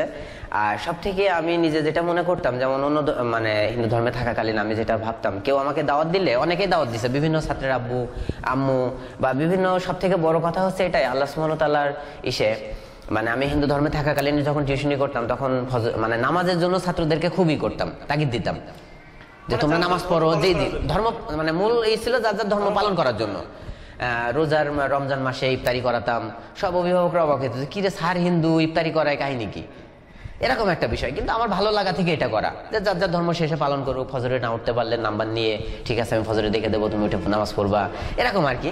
তা আলহামদুলিল্লাহ ইমান ওই সময় যারা আমাকে দাওয়াত দিচ্ছে, আমি সবাইকে একটাই কথা বলছি যে দেখেন আমি তো শান্তি পাই, আমি তো অনুভব করি, কিন্তু ইমান আনার ওই দিন থেকে আমি এমন একটা শান্তি আল্লাহ আমাকে দিছে যে আলহামদুলিল্লাহ এই শান্তিটা আমি কখনোই আগে পাইনি। এবং শুধু এই শান্তি না, আমি যে পাওয়ার কথা বলছি যে কোনো কিছু সমস্যায় পড়লে সমাধান হওয়া, যেমন আলহামদুলিল্লাহ এই মার্চের 3 তারিখে আমি বিবাহ বিবাহ করছি। তা আলহামদুলিল্লাহ আল্লাহ সুবহানাহু ওয়া তাআলা বিবাহ থেকে শুরু করে এবং এই পর্যন্ত কোনোদিন কোনো কষ্ট অভাব বা কোনো কিছু আল্লাহ সুবহানাহু ওয়া তাআলা বুঝতে দিইনি, এবং অন্যরকম শান্তি, অন্যরকম এবং সবকিছুতে আমি অন্যরকম একটা অনুভব করি। হ্যাঁ এবারে যে অনুভব জি জি জি জি এবং আগে যে অপূর্ণতাটা আমার ছিল যে ইবাদতের ভিতরে অপূর্ণতা, রোজার ভিতরে অপূর্ণতা, সবকিছু দিলের মধ্যে জি জি দিলের যে শান্তিটা পরিপূর্ণ জি জি জি জি আলহামদুলিল্লাহ আর যখন আপনি ওই ধর্মে ছিলেন তখন নিজের কাছে অপরিপূর্ণ মনে হয়েছে জি জি জি জি এবং সর্বাবস্থায় যেমন হচ্ছে প্রত্যেক ক্ষেত্রে যেমন খাওয়া, বসা, শোয়া, ঘর থেকে বেরোনো, মানে প্রত্যেকটা ক্ষেত্রে যে আমলগুলো আছে আল্লাহর রহমতে ওগুলো করার চেষ্টা করি এবং করছি এবং এই জিনিসগুলাই আমি মানে যে অপূর্ণতার মধ্যে ছিলাম এখন মনে করি যে আসলে যে পূর্ণাঙ্গ জীবন বিধান কেন বলা হয়। হ্যাঁ আর হিন্দু ধর্মটা এটা কখনোই পূর্ণাঙ্গ জীবন বিধান হতে পারে না এবং সম্ভব না। হ্যাঁ আর হিন্দু ধর্মের এটার মূল বিষয় হচ্ছে এটাই যে মানে মূল বিষয় যেটা আমি জানলাম পরে, আমি আনার পরে আলহামদুলিল্লাহ হিন্দু ধর্ম সম্পর্কে অনেক পড়াশোনা করা হয়েছে, জানা হয়েছে, যেটা আমি আমার ধর্মে থাকাকালীন জানতে পারিনি বা জানা হয়নি। যেমন দেখছি যে হিন্দু ধর্মটা আসলে ব্রাহ্মণদের হাতে জিম্মি, মানে ব্রাহ্মণদের চাল হচ্ছে এমন যে বেদ তোমাদের জন্য না, বেদ হচ্ছে আমাদের জন্য। আমরা যেটা বলবো তোমরা সেটা পড়বা এবং আমরা যেভাবে ডিরেকশন দেবো তোমরা সেটাই করবা। বেদ তোমরা পড়তে তোমরা বললে বুঝতে পারবা না। তো এই থেকে আর কি, এ কারণে হিন্দুরা বেশিরভাগ জানে না আর ওদের ভিতরে জানার আগ্রহটাও নেই। এই জন্য যে যার মানে যেমন আমি হচ্ছে হিন্দু ধর্মে থাকাকালীন যে মন্ত্র নাই, অনেকে শিক্ষা মন্ত্র, দীক্ষা মন্ত্র, বিভিন্ন মন্ত্র নাই গুরুদেবের কাছ থেকে। আমিও মন্ত্র নিয়েছি কিন্তু কি মন্ত্র নিয়েছি মানে ওইভাবে মনে নাই, কিন্তু দেখছি যে আসলে যে যাকে মান্য করে সে যা বলে সে অনুযায়ী চলে। আমাদের ধর্মগ্রন্থ কি বলে বা ধর্ম কি বলে এগুলো আমরা যাচাই বাছাই করি না বা করে না। ওরা এই করে না বিধায় ওরা কিছু জানতে পারে না বা জানার আগ্রহ একদম নাই। যেটা আমি ভুলে গিয়েছিলাম বলতে, সব থেকে আল্লাহর কাছে বড় শুকরিয়া এটাই যে আমি প্রথমেই বলছি একদম প্রথম দিকে যে অ্যাজমা সমস্যা, কিন্তু আমার অ্যাজমা সমস্যা, শ্বাসকষ্ট সমস্যা এবং মানে এত শ্বাসকষ্ট যে আমি মানে যখন হাঁপানি বাড়ে, শ্বাসকষ্ট বাড়ে, তখন আমার মনে হয় না আমি বেঁচে থাকবো, এমন একটা অবস্থা। এবং ওই সময়ই হিন্দু ধর্মে থাকাকালীন আমি ডাক্তার, কবিরাজ যে যা বলছে তাই করছি, কিন্তু কোনো রেজাল্ট আসেনি। আলহামদুলিল্লাহ ঈমান আনার কয়েক মাস পরে আল্লাহ আমাকে মুক্তি দিছে। হ্যাঁ আমি কখনো কল্পনাও করতে পারতাম না যে আল্লাহ আমাকে করবে, আল্লাহর কাছে খুব চাইতাম। তো একটা জিনিস কি, আমরা অনেক সময় আল্লাহর কাছে চাইতে পারি না, আল্লাহ তো দেওয়ার জন্য সবসময় প্রস্তুত আছে, কিন্তু আল্লাহর কাছে চাইতে চাইতে আল্লাহ যে কিভাবে, এখন অনেকে আমাকে প্রশ্ন করে তোমার ওই রোগটা কিভাবে গেল, আমি বললি আমি বলতে পারবো না, আল্লাহই ভালো জানে। আল্লাহ যে কোন উসিলায় কিভাবে ওই রোগটা আমাকে দূর করে দিচ্ছে, এই একটা। আর আরেকটা ছিল পেটের সমস্যা, মাথা ব্যথা, বেশ কিছু শারীরিক সমস্যা, এগুলো আমার কমন মানে একদম মানে চিরন্তন সমস্যা ছিল। যেমন আমি প্রথমত যখন ঈমান আনার পরে ঢাকায় যাই, আব্দুল্লাহ জাহাঙ্গীর স্যারের মাধ্যমে আমি ঢাকায় যাই এবং ঢাকায় স্যার আমাকে রোজার আগে আমি বাসা থেকে চলে যাই এবং ঈমান আনার পরেও 5-6 মাস ফ্যামিলিতে থেকে গিয়েছি, মামাদের ফ্যামিলিতে, এবং তারাও কিছু বুঝতে পারিনি, ওইভাবে পালিয়ে রোজা রাখছি, পালিয়ে রোজা এই নামাজ পড়ছি। তা হচ্ছে এইভাবে আর কি করছি। যখন প্রথম ঢাকায় যাই আমি রমজানের আগে, ওই সময় এমন একটা অবস্থা, মাঝে মধ্যে মাথা ধরে বসে আছি, সবাই বলছে কি হয়েছে তোমার, বলছে মাথায় জ্বালা আমার একটু বেশি, পেটের সমস্যা আমার একটু বেশি। তা আলহামদুলিল্লাহ মানে আমি এখন অনেকের এই পরামর্শটা দিই যে তোমাদের যদি কারো মাথা ব্যথা থাকে ওষুধ না খেয়ে তোমরা রুকু সিজদা দীর্ঘ করে নামাজ পড়ো। আলহামদুলিল্লাহ আল্লাহ এত শান্তি দিবে, শান্তি কোনো ওষুধ দিতে পারবে না। তা আলহামদুলিল্লাহ আমি মানে সার্বিক দিক থেকে শারীরিক যে সুস্থতা, মানসিক সুস্থতা এবং সব দিক থেকে যে প্রশান্তিটা, শান্তিটা এখন অনুভব করি এবং আল্লাহ সুবহানাহু ওয়া তাআলা সব নিয়ামত আমাকে দিছে, এটা আল্লাহর কাছে শুকরিয়া। আলহামদুলিল্লাহ। জি জি আমরা এখন জানবো এটা যে আপনি ইসলাম গ্রহণ করার পর যে বাধা, ইসলাম গ্রহণ করার মধ্যে কোনো বাধা জি জি জি জি বাধাটা বলতে জি জি অবশ্যই এটা উল্লেখযোগ্য। যেমন আমি কিছু মুসলিম ভাই সাক্ষাৎকার পড়ছি, বই পড়ছি, যেমন মুফতি জুবাইর ভাইয়ের অনুবাদের কিছু বই ছিল, তা আলহামদুলিল্লাহ সেখানে অনেকই পাইছি। কিন্তু আমার ক্ষেত্রে আল্লাহর কাছে শুকরিয়া এটাই যে আমার ক্ষেত্রে কোনো বাধা বা প্রতিবন্ধকতা এভাবে আসেনি। কিন্তু কি হয়েছে, সুযোগ হয়নি এজন্যই যে আমি 5-6 মাস বাসায় থেকে গেছি, সেখানে গোপনে ছিলাম, কেউ জানতো না। আর ঢাকায় চলে গেছি, ঢাকায় যাওয়ার পরে প্রায় বছরখানেক পরে বাসায় জানতে পারছে। জানার পরে ওরা, আমি দূরে থাকার কারণে মোবাইলে কথা হয়েছে এবং আমার বোন, ছোট বোন, বোনাই বা যারা আমাকে বেশি মহব্বত করতো, বেশি ভালোবাসতো, পরে ওরা যখন জানতে পারছে, আমি মামিকে ফার্স্ট মামির সাথে শেয়ার করি। মানে শেয়ার করার মূল কারণ ছিল মামার মুদিখানার দোকান ছিল বড়, পাইকারি খুচরো উভয় প্রকার বেচা কেনা হতো। তো মামা খুব অসুস্থ, ওই মুহূর্তের যেমন ঈদের আগে বেচা কেনার চাপ অতিরিক্ত থাকে, এই জন্য বান্ধার জন্য একজন লোক লাগে মামার, সেমাই বান্দা, চিনি বান্দা, অন্যান্য যে সুজি অন্যান্যগুলো প্যাকিং করার জন্য, পোলা চাউল জি দোকানে আনার জন্য মামা চেষ্টা করছে। তখন আমি হঠাৎ করে আমি পরিবর্তন হয়ে গেছি ঢাকায় যাওয়ার পর থেকেই, সুন্নতে দাঁড়িয়ে রাখা শুরু করছি, নামাজ ওপেনে পড়া শুরু করছি, কিন্তু জিনাদাতে আমি কিন্তু পারিনি, এটা আমাকে পলিয়ে করতে হয়েছে। এবং ভাইয়েরা আমাকে সর্বাত্মক সহযোগিতা করছে সবসময়, এবং কখনো মানে কোনো দিক থেকে কোনো কষ্ট হওয়া বা কোনো বুঝতে দিইনি কখনোই। হ্যাঁ একদম আপন ভাইয়ের মতো, যে কোনো সুবিধা সমস্যা হলে সমাধান দেওয়া, করা। তা আলহামদুলিল্লাহ ওই সিচুয়েশনে এসে হয়েছে ওই আপনাকে ডাকছে। হ্যাঁ, তারপরে তখন হচ্ছে বোন বনাই বা বড় ভাই সবাই প্রচুর কান্নাকাটি করছে, ই করছে। তখন বনাই আমাকে ফোন করে ডাকছে যে আপনি আসেন। তাই আমি বলছি, তখন আমি বুঝতে পারছি সিচুয়েশনটা, এবং আমি হচ্ছে এই জানানোর বিষয়টা যেমন মুফতি জুবাইর ভাইয়ের ওখানে মাধ্যমে, ওনার মাধ্যমে, শাইখের মাধ্যমে আর কি ইমান আনা না, এফিডেভিট করা, জি এফিডেভিট করা ওনার মাধ্যমে। আমার এক ছাত্র আসিফ জোদ্দার ভাই, যে ওনার ওখানে দাওয়া বিভাগে কোর্স করছে আর কি, ওই যে রমজান মাসের যে কোর্সটা প্রচলিত আছে মুসলিমদের, এই কোর্সটা করছে। তা ওই সময় আর কি ভাইয়ের সাথে ভালো পরিচয় ছিল শাইখের সাথে ভাইয়ের। তো ওই হিসেবে সূত্র ধরেই ভাইয়ের ওখানে, শাইখের ওখানে যে আর কি এফিডেভিট করা, সেই সূত্র ধরে তখন শাইখের কাছে ওই মুহূর্তে আমি বললাম যে শাইখ, এই বিষয়ে আমি এখন কি করব, বাসা থেকে তো এরকম যেতে বলে। তখন শাইখে আমাকে একদিন ভাবার জন্য একটু সময় নিল, যে আমাকে একটু সময় দেন, আমি ভাবি। তারপরে ভাবার পরে একটা সিদ্ধান্ত আমাকে দিল যে না, এই মুহূর্তে আপনি যেতে পারবেন না। মানে আমি চাইলাম যে মামার বাড়িতে আমি যাবো এই অবস্থায়, বা আব্দুল্লাহ জাহাঙ্গীর স্যারের সাথে শেয়ার করলাম যে স্যার আমি সুন্নত ত্যাগ করে যেতে পারবো কিনা।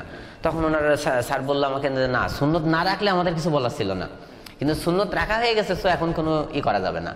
তাই সেভাবেই পরে শাইখ জুবাইর আহমেদ তখন আমাকে বললো যে না, এই মুহূর্তে আপনি বাসায় যেতে পারবেন না অবস্থায়, আর আপনি শেয়ার করেন মোবাইলে, যা হয় দূর থেকে হোক। তখন আমি মামির কাছে সব নিয়ত করলাম যে মামির কাছে ইফতারি করার পরে রোজার মাসে মামির কাছে সবকিছু বলছি, যে রোজার মাসে বেরোয়েছি তারপরে রমজানে আর কি 1 বছর পরে মামিকে সব বলছি যে মামি এই ব্যাপার, আমি এরকম হয়েছি, আমি এ করছি। মামি শুনছে যে রোজা রাখছিস, আমি হ্যাঁ। দাঁড়িয়ে রাখিছিস, হ্যাঁ রাখিছি, একটু হয়েছে, মানে সবকিছু মামির কাছে খুলে বলছি। বলার পরে সেও খুব ধৈর্য সহকারে শুনছে সবকিছু। শোনার পরে বলছে দেখ, দিন পাগলের মতো কি শুরু করছিস। আমি ওদের ধর্মগ্রন্থ সম্পর্কে বলছি, সবকিছু বলার পরে বলছে তুই তো পাগল হয়ে যাবি, এত কিছু দরকার কি তোর। মামি এভাবে বলছে, খুব ভালোভাবে কথা বলছে। জি সব, ওটা তো কোনো বিষয় না, তোর অত জানার দরকার কি, অত একটুখানি মানুষ, অত পাগল হয়ে যাবি তো তুই, এরকম। তারপরে মামি সবকিছু শোনার পরে বলছে যে তোর মামা তবে রাখ। ওই থেকেই মামিকে বললাম যে মামি কারো কাছে বলবেন না, আমি আসবো, গোপনে যাবো, গোপনে চলে আসবো, কাউকে আমি কিছু বলবো না, আপনারা কিছু বলবেন না। কিন্তু মামি ওর থেকে ওই সবাই পর মুহূর্তে জেনে গেলে বোন বনায় কান্নাকাটি করা, ফোন দেওয়া, এবং বনায় বলছে যে আপনি আসেন, একেবারে বিচ্ছিন্ন হয়ে যাওয়া, এরকম একটা অবস্থা। এবং এতদিন মানে যোগাযোগ হয়েছে, সবাই জানে, ব্যস্ততার কারণে আমি ওদের কাছে যেতে পারছি না বা সময় দিতে পারছি না। কিন্তু আমি তো ব্যস্ততা না, আমার তো ব্যস্ততা আল্লাহর জন্য ব্যস্ততা। তা হচ্ছে ওই মুহূর্তে বনায় ফোন দিয়ে বলছে যে আপনি আসেন। তো বলছে আমি কি জন্য আসবো, আপনি কি আমাকে আবার আপনার ধর্মে ফিরিয়ে নেবেন তাইতে? তো বলছে হ্যাঁ। আমি বলছি অত পাগল আমি? তাই সব থেকে মূল কথা হচ্ছে ওই সিচুয়েশনে পেলে অনেক কিছু করতে পারতো, হতে পারতো, বা হওয়া স্বাভাবিক ছিল ওদের জন্য। কারণ ওই সিচুয়েশনে ওরা যেটা মনে করে, প্রত্যেক হিন্দু মনে করে যে মানে হিন্দু ধর্ম থেকে বেরিয়ে যাওয়া মানে সে পথভ্রষ্ট হয়ে গেল, সে এতদিন পথে ছিল এবার বিপথে চলে গেল, মানে জাহান্নাম ছাড়া এখন তার, মানে ওরা যেটা করে যে নরক, মানে এতদিন স্বর্গে যাওয়ার একটা সম্ভাবনা ছিল কিন্তু এখন নরক ছাড়ার কোনো পথ নেই, এরকম একটা বিষয়। তো সেই হিসেবে ওরা অনেক বোঝানোর চেষ্টা করছে, আমি বোনকে অনেক দাওয়াত দেওয়ার চেষ্টা করছি, বোঝানোর চেষ্টা করছি, কিন্তু ওদের একই কথা, আর ওরা পায়নি বিধায় আমার কিছু করতে পারিনি। আমি মোবাইলে অনেক প্রকার কথা বলছে, অনেক প্রকারই হয়েছে, কিন্তু এখন মামারাও আলহামদুলিল্লাহ বা সবাই স্বাভাবিক হয়ে গেছে, বোন বেশি স্বাভাবিক হয়েছে, এবং ওদের একই কথা যে ও যেটা ভালো বুঝেছে সেটা করেছে, এটাই মনে করে ওরা এখনো। এবং ওরা অনেক করছে, বোন বনায় বা ওরা ওদের ধর্মে ফিরিয়ে নিয়ে যাওয়ার জন্য অনেকই দাওয়াত দিছে যে এখনো সময় আছে, তুই আয়, ফিরে আয়। যেমন আমার বড় ভাই এখনো, হ্যাঁ মামাদের সাথে যোগাযোগ আছে, বাবা মার সাথে যোগাযোগ আছে, মানে বাবার, মানে আমাদের বাসায় যাওয়া হয়নি, কালীগঞ্জের বাসায় যাওয়া হয়নি ইমানার পরে, না না না, হ্যাঁ মানে আমি বাইরে বেরোনোর পরে আর যাওয়া হয়নি। এমনি বাবার ওনার সাথে, বাবার সাথে দেখা করছি, বাবাকে শপিং করে দেওয়া, ওষুধপত্র কিনে দেওয়া, বাজার ঘাট করে দেওয়া, এগুলো করছি। আর বাবা হচ্ছে রাজমিস্ত্রির কাজ করে, যেটা আগে বলা হয়নি, রাজমিস্ত্রির কাজ করে, ইসের কারণে আর কি শারীরিক অসুস্থতার কারণে এখন আর কি সেভাবেই করতে পারে না, পরিশ্রম করতে পারে না, কাজ করতে পারে না, এই কারণে সাহায্য করলে বাবা নেয় এবং করে না। এবং আমি এক মুসলিম ভাইকে নিয়েও হচ্ছে, সালমান ভাই যার কথা বলছে, সালমান সাইদ ভাইকে নিয়েও বাবাকে দাওয়াত দিতে গেছিলাম, এবং আমার বড় ভাইকে দাওয়াতের জন্য রুকনুজ্জামান ভাই, আসিফ জোদ্দার ভাই এবং মুফতি জুবাইর ভাইয়ের ওখান থেকে এক শাইখ গেছিল, মামুন নামে দাওয়া বিভাগে যে শাইখ আছে, উনি গেছিল। যে অনেক প্রকার কথা, অনেক চেষ্টা করছি, কিন্তু আসলে ওইভাবে কেউ বুঝতে চায় না। এবং বড় ভাইয়ের কথা হচ্ছে ঠিক হোক ভুল হয় এটাই ঠিক, এই আর কি। এখন আমরা আসলে মানে চলতেছে কথাগুলো, আমরা এরপর একটা কিছু জানবো। আপনি মুসলমান হওয়ার পরে আপনি তো চিরস্থায়ী জাহান্নাম থেকে বেঁচে গেলেন। জি আল্লাহ আমাকে জাহান্নাম থেকে বেঁচে গেলেন। জি অবশ্যই। এক সময় না এক সময় আল্লাহ তাআলা চাইতো আপনি জান্নাতে পৌঁছে যাবেন। আপনি যারা জাহান্নামের দিকে যাচ্ছে এখন, জাহান্নামে যাচ্ছে, তাদের জন্য কি ফিকির করতেছেন? বা আপনার পরিবার যারা জি জি জি জি জি যেমন আমি হচ্ছে জি জি আলহামদুলিল্লাহ ভালো প্রশ্ন করছেন। সেটা হচ্ছে যেমন আমি হচ্ছে আমার যারা নিকট আত্মীয় আছে, বন্ধু বান্ধব আত্মীয় স্বজন, বিশেষ করে আমার বোনকে খুব ভালোবাসতাম, খুব বেশি করতাম, মানে একই বোন, এবং আমরা দুই ভাই মিলেই বোনকে বিয়ে দিছিলাম আমাদের সহযোগিতা নিয়ে, বিভিন্ন ইসে সহযোগিতা নিয়ে, এভাবেই। তা বোন, বাবা মা বা মামা মামি যারা আমাকে ছোট থেকে বড় করছে, সে ক্লাস 3 থেকে মামাদের বাসায়। সো তাদের জন্য, সবার জন্য আল্লাহর কাছে হেদায়েতের জন্য দোয়া করি যে আল্লাহ ওদেরকে হেদায়েত দান করুন। এবং যেটা আমি একটু আগে বললাম, যেটা আমরা অন্য প্রশ্নের মধ্যে বলা হয়েছে, সেটা হচ্ছে যেমন আমার আব্বুকে দাওয়াত দিছি আমি এক ভাইকে নিয়ে যাই, এবং মোবাইলেও আমি খুব বলছি যে বাবা তুমি চলে আসো, তোমাকে সবকিছু বোঝানো, মানে আমি যে ওদের উপর মানে বাবার যে অসহায়ত্বের সুযোগ নিয়ে যে বাবা ইনকাম করতে পারছে না, আমি বললাম যে তোমার কোনো চিন্তা করা লাগবে, আমি তোমার খাওয়াবো, আমি তোমার পড়াবো, বিষয়টা এরকম না, মানে ধর্ম দিয়ে যে বাবা এটা ঠিক এটা ভুল আমি করছি তোমরা তো জানো, সেই হিসেবে তোমরা এটা করো। যেমন বোনকে দাওয়াত দেয়, এবং বোনের বাসায় আমার রকুনুজ্জামান ভাইকে নিয়ে গেছিলাম আমি, সাথে মামিদের বাসায় গিয়েছি, রকুনুজ্জামান ভাইকে নিয়ে গেছি, এবং বড় ভাইকে বললাম যে এক দাইকে সাথে নিয়ে যে দাওয়াত দেওয়া বা সবাইকে। এবং মানে এখনো ওরা বুঝছে না, বা ওরা বিষয়টা এমন হয়ে গেছে, ওরা একজোট হয়ে গেছে, এরকম একটা অবস্থা, মানে আমি একদিকে আর ওরা হয়ে গেছে একদিকে। এই কারণেই ওরা আমার কোনো কথাকে ইসলাম বুঝতেছেন, বাকি মানে বুঝলেও ছাড়তে পারবো না। আর সব থেকে বড় যেটা অধিকাংশ মুসলিমদের ক্ষেত্রে যেটা হয়, সামাজিকতার যে বন্ধনটা, সমাজ আমাকে কিভাবে নিবে, আমি কিভাবে কি করব, বাপদাদা ধর্ম কিভাবে ছাড়বো, ঠিক হোক ভুল হোক এটাই ঠিক, তো এটাই আঁকড়ে ধরে থাকে বেশি। যে কারণে আমার বড় ভাই বোন বনাই, মানে ওদের কথা আমরা মানে একদম খাঁটি, মানে সঠিক যে কথাটা, ওটা হচ্ছে মরার পরে যা হয় মরার পরে হবে, এখনো চিন্তা করবো আমি কেন। কিন্তু আমি ওদেরকে অনেক বোঝানোর চেষ্টা করছি, বা ভাইয়াদের সহযোগিতা অনেক বোঝাতে চাইছি এভাবেই, যে আমরা সামান্য একটা বাজারে যদি সামান্য এক পোয়া মাছ কিনতে যাই বা একটা সবজি কিনতে যাই, আমরা কত কিছু যাচাই বাছাই করি। যেটা যেমন আমরা একটা লাউ কিনতে গেলে 30 টাকা বা 20 টাকাতে একটা লাউ কিনবো, চিমটি মেরে দেখবো বতি কিনা, ঠিক কিনা, জালি কিনা, কত কিছু করি। কিন্তু এই চিরস্থায়ী জাহান্নাম থেকে বাঁচার জন্য আমাদের কোনো নেই, কোনো চেষ্টা নেই, আমি এদেরকে অনেকভাবে বোঝাইছি, বোনকে অনেকভাবে বলছি যে দেখ তোর মানে আমার বোনের এক ছেলে এক মেয়ে, তোর মেয়ে যদি আজকে অন্য কাউকে মা বলে ডাকে তাহলে তোর কেমন লাগবে।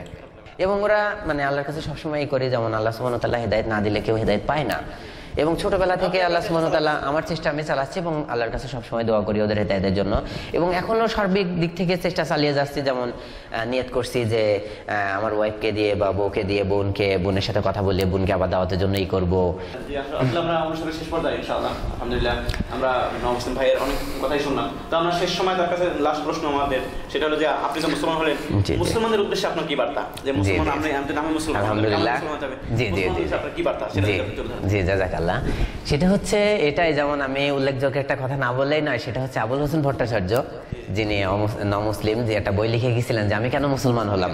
জি জি এই বইটা আমি পড়ছি, এবং বইটা পড়ে যে মানে বইটা এত ভালো লাগছে আমার কাছে, যে তিনি যেমন হিন্দুদের সম্পর্কে যেমন সবকিছু তুলে ধরছে, তিনি একজন ব্রাহ্মণ ছিল, সবকিছু যেমন তুলে ধরছে, তেমন বর্তমান মুসলমানদের মানে বিষয়েও অনেক তুলে ধরছে। যেমন আমি নিজে এখন বলি, আমি পরিপূর্ণভাবে কেউ যদি আমাকে কোনো প্রশ্ন করে, আমি বলি যে দেখেন, আমরা মুসলমানরা আমাদের ধর্মটা যদি পালন করি, বেধর্মী কেউ থাকবে না, সবাই দলে দলে আসবে আমাদের কাছে যে আমরা ইসলাম গ্রহণ করব, আমরা ঈমান আনব। কিন্তু সমস্যা হচ্ছে আমরা আজকে কোরআন সুন্নাহ থেকে অনেক দূরে, অথচ এই কোরআন সুন্নাহ নিয়ে, যেমন আমি নিজেই বলি যে ইসলামের ভিতরে এই যে দলাদলি মতানৈক্য, এই জিনিসগুলা কিন্তু অন্য ধর্মীরা এভাবে জানে না। এভাবে জানলে ওরা কিন্তু বলবে যে না আছি, ভালোই আছি, আমরা তো একটা ধরে পড়ে আছি, আর ওদের ভিতরে তো কত রকম ফিরকা, কত রকম কিছু হয়ে গেছে। তো এই বিষয়গুলো আমার কাছে খুবই লাগে, যে আসলে আল্লাহ ওদেরকে সঠিক বুঝদান করুন। এবং সব থেকে বড় কথা যে আমরা যারা ঈমান এনেছি, তারা মানে সঠিক মানে মূল কথা কোরআন সুন্নাহ অনুযায়ী চলা, এবং যেটা আল্লাহ সুবহানাহু ওয়া তাআলা নিষেধ করছে, যেটা আমাদের নবী শিক্ষা দিচ্ছে, যে বারণ করছে সেটা না করা, যেটা করছে সেটা করা, সুন্নাহ মোতাবেক আমরা চললে আমার মনে হয় যে প্রত্যেকেই আমরা মানে অমুসলিমদের দাওয়াত দেওয়ার কোনো প্রয়োজন হবে না, ওরাই আমাদেরকে দেখবে। যেমন আমি আমার ফ্যামিলিতে থাকতে, যেমন আমি যখন হিন্দুদের সাথে মানে আমার ফ্যামিলিতে ছিলাম, তখন আমি দেখছি যে ওরা একটা জিনিস দেখে যে আমরা ওজনে কম দিই, মুসলমানরা ওজনে কম দেয়, আমরা মিথ্যা বলে পণ্য বেচি, ওরাও মিথ্যা বলে পণ্য বেচে, আমরা মানুষকে ঠকাই জুলুম করি, ওরাও করে, তাহলে আমাদের ভিতরে ওদের ভিতরে মানে পার্থক্য কি, কিসে শিখবে? আর সব থেকে বড় কথা যেটা না বললেই নয়, আমরা মানুষ দিয়ে ধর্ম বিচার করি, কিন্তু এটা কাউকে বোঝানো যায় না যে ধর্ম মানুষ দিয়ে বোঝা যায় না। হ্যাঁ, যে ধর্ম জানতে হলে ধর্মগ্রন্থ জানতে হবে যে আসলে ধর্ম কি বলে। কিন্তু আমরা মানুষদের ধর্ম বিচার করি বলে একটা সমস্যা। আর আরেকটা কথা না বললেই নয়, যেটা আমাদের মানে খুবই খারাপ লাগে, যেমন আমি যখন উত্তরাতে থাকি, একটা ওষুধ ফার্মেসিতে চাকরি করছি, একটা নমুসলিম ছেলে একদিন আসছে একটা এফিডেভিটের কাগজ নিয়ে ভিক্ষা করতে মানে সাহায্য চেতে আসছে। আমি ভিক্ষা করতে ঠিক ওইভাবে বলছি না, হ্যাঁ, নতুন মুসলমান হয়েছে, সে বিয়ে করছে বা আর্থিক অসুস্থতার কারণে সেভাবে চালাতে পারছে না, এই কারণে আসছে। তা আমি প্রথমত কিছু বলছি না, আমি তার সাথে কথা বলছি না। আমার যে আরেকজন সহকারী আছে, তখন আমি মুসলমান, তা আরেকজন যে সহকারী আছে সে কথা বলছে, সবকিছু শুনে চোখ দিয়ে আমার অটোমেটিক্যালি পানি বেরিয়ে যাচ্ছে, হায় রে কি অবস্থা। আজকে এই মানুষটার কি হওয়ার কথা ছিল, আল্লাহর পথে এসে হ্যাঁ সে ভিক্ষা করছে। তার সব থেকে বড় কথা যেটা না বললেই নয়, আমরা মুসলমানরা যেটা অনেকে ভুল করি বলবো এর জন্যই, যে আমরা কি করি, একটা নমুসলিম মানে একটা হিন্দু বা একটা মুসলিম ছেলে যখন, যেমন এখন কিছুটা প্রতিবন্ধকতা আছে, একটা ছেলে বা মেয়ে যদি বলে আমি ঈমান আনবো, তাহলে এমন একটা অবস্থা হয়ে যায় যে কেউ তার কাছে ফিরবে না, মানে সে তার ভয়ে যে আমাকে সরকার থেকে বিভিন্ন রকম করবে, প্রশাসন থেকে বিভিন্ন চাপ আসবে, আসবে। যেমন আমার ক্ষেত্রে যেমন একটা আমাদের এক পরিচিত ভাই আছে সাবিদ আহমেদ, সাবিদ ভাই, তা উনি যখন মুসলমান হতে যায়, ঈমান আনতে চাই, তখন অনেক প্রতিবন্ধকতা হতে পরে ডক্টর খন্দকার আব্দুল্লাহ জাহাঙ্গীর স্যারেরই পাই, সহচর্য পাই, স্যারের মাধ্যমে ঈমান আনে। তেমন একটা অবস্থা হয়ে গেছে। কিন্তু আমাদের এটা করা উচিত যে প্রত্যেকের যতটুকু আমরা পারি সেভাবে সাহায্য সহযোগিতা করা। আর সব থেকে বড় কথা, আমরা একটা নমুসলিম ছেলে বা মেয়েকে দেখলে আমরা কি করি, আর্থিকভাবে তাদেরকে কিছু সাহায্য করার চেষ্টা করি। এই আর্থিক সাহায্যটা ওদের কি করে, ওদেরকে মানে স্বাবলম্বী হওয়া থেকে দূরে সরিয়ে দেয়, ভিক্ষার হাতটা বাড়িয়ে দেয়। তার মানে আমি যারা আমরা মুসলমান আছি, যারা নমুসলিম আছে, তাদের সবাইকে বলতে চাই যে অনুষ্ঠানের মাধ্যমে বা এইসের মাধ্যমে, যে আপনারা মানে আল্লাহ সুবহানাহু ওয়া তাআলা বা আমাদের নবী বা সাহাবীদের থেকে আমরা কি শিক্ষা পাই, যে একজন নমুসলিম বা একজন অমুসলিম যখন ইসলামে প্রবেশ করছে, তখন কি করছে, তাদের জন্য তাদের অর্ধেক সম্পত্তি ছেড়ে দিছে, তাদেরকে তাদের ভাই মানিয়ে নিয়েছে। জি, ভরণ পোষণের সম্পূর্ণ দায়িত্ব নিয়েছে। শুধু এটা না, যে যদি তারা সম্মত থাকে যে তাদের মানে আমার স্ত্রীকে যদি তোমার ভালো লাগে তাহলে আমি তালাক দিয়ে দিই, তুমি একটা ইদ্যত পালন করার পরে তুমি তাকে বিবাহ করতে পারবা। কিন্তু আমরা মুসলমানরা কি করি, তাদেরকে আর্থিকভাবে কিছু সাহায্য দিয়ে আমরা মনে করি যে আমাদের দায়িত্ব শেষ। এটা কি করি, তাকে আরো পরনির্ভরশীল বানিয়ে দিই। এজন্য আমার কথা এই থাকবে এটাই, যে আমরা যতটুকু পারি, আমরা যদি এমন কোনো ভাই বোনকে পাই, তাহলে অন্তত মানে আর্থিকভাবে না, তাকে কোনো কর্মসংস্থানের ব্যবস্থা করে দেওয়া এবং কোনোভাবে দায়িত্ব নেওয়া, যে আমার ভাই বানিয়ে নিলাম, আমার বোন বানিয়ে নিলাম, আমার একজন সাথী বানিয়ে নিলাম, যে আমি খাইলে সেও খাবে, এভাবে তাকে সাহায্যের হাত বাড়িয়ে দেওয়া। এবং জি, যেমন আমি যেটা না বললেই নয়, সেটা হচ্ছে যেমন আমি বিবাহ করতে যে দেখছি, যেমন আমার সমস্যার কথা আমি বলছি, যেমন একটা নমুসলিম ছেলে বা মেয়ের কাছে কেউ মেয়ে দিতে চায় না, বিশেষ করে একটা ফ্যামিলি থেকে মেয়ে কেউ দিতে চায় না। এই জন্য দিতে চায় না যে ছেলের হচ্ছে কোনো নেই, জায়গা নেই, জমি নেই, বাবা মা নেই, কোনো ভাই বোন নেই, কোনো মানে মূল কথা হচ্ছে মানে সহজে যেটা আমি আমার বিয়ের সময় বলতাম, যে কেউ নেই কিছু নেই। মানে কথাটা কিন্তু একদম রাইট, কারণ আল্লাহ ছাড়া তো আমাদের কেউ নেই, কিছুই নেই, কথাটা ঠিকই আছে। তো এই বিষয়টা যেমন আমি দেখছি, বিশেষ করে আমার ক্ষেত্রে যেটা প্রতিবন্ধকতা হয়েছে, যেটা এমন যে শুনছে যে ছেলের এই অবস্থা, ছেলে ঈমান আনছে, ঈমান আনার পরে ছেলের ফ্যামিলির সাথে যোগাযোগ নেই, ছেলে টুকটাক একটা কর্ম করে মোটামুটি চলতে পারবে, তখন আর কেউ মেয়ে দিতে সম্মত হয়নি বা রাজি হয়নি। এজন্য রাজি হয়নি যে এমন ছেলের কাছে কিভাবে মেয়ে দিব, যদি কোথাও পালিয়ে যায়, যদি কোথাও কিছু হয়, আবার হিন্দু ধর্মে ফিরে যাবে না, এর কি নিশ্চয়তা আছে। তো এই দিক থেকে আমি যেটা না বললেই নয়, যেমন মুফতি জুবাইর আহমেদ ভাই, যিনি ইসলামী দাওয়া ইনস্টিটিউটের পরিচালক এবং মুসলিমদের উপর দাওয়াতি কাজ করে, তা এই ভাইয়া মানে যখন এই ভাইয়ের কাছে আমার এইটা গেল যে আমি বিয়ে করার জন্য আগ্রহী, তখন আসিফ জোরদার ভাই, আমার যে ভাই, এই ভাইয়া হচ্ছে ভাইয়ের কাছে যায় এবং বলে যে ভাই এই ব্যাপার। তখন ভাইয়ের আগে থেকেই ছিল যে ঈমান আনার পর থেকে এফিডেভিট যখন করছিলাম ভাইয়ের কাছ থেকে, তখন ভাইয়ের কথা ছিল যে আমাদের ভাইকে আমরা আমাদের ভিতরে রাখবো। হ্যাঁ, তো এই মহব্বতটা আমার কাছে এমন ভালো লাগছে যে আসলে এটা এইভাবে সাহায্য সহযোগিতা পাওয়া যায় না কারো কাছ থেকে। তা আল্লাহ ওনাদেরকে উত্তম যাজা দান করুন।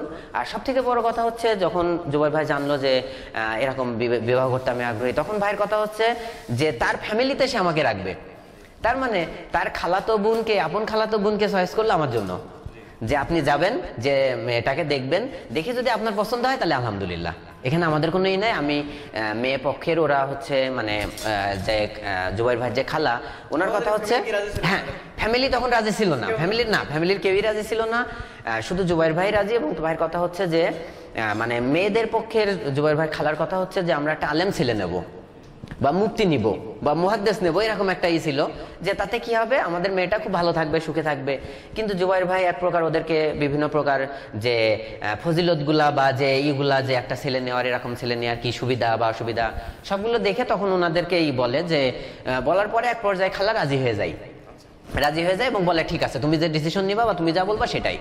যেমন আমার শ্বশুরকে যখন আমি বিয়ের দিন আর কি বাসায় গেছি, তো ওই দিন আমাকে বলছে যে, আমাকে অনেকে এমন কথা বলছে যে আসলে কিভাবে তোমরা মেয়েটা দিচ্ছ, তোমরা মেয়েটার জীবনটা এভাবে নষ্ট করে দিচ্ছ, এ করছো তা করছো।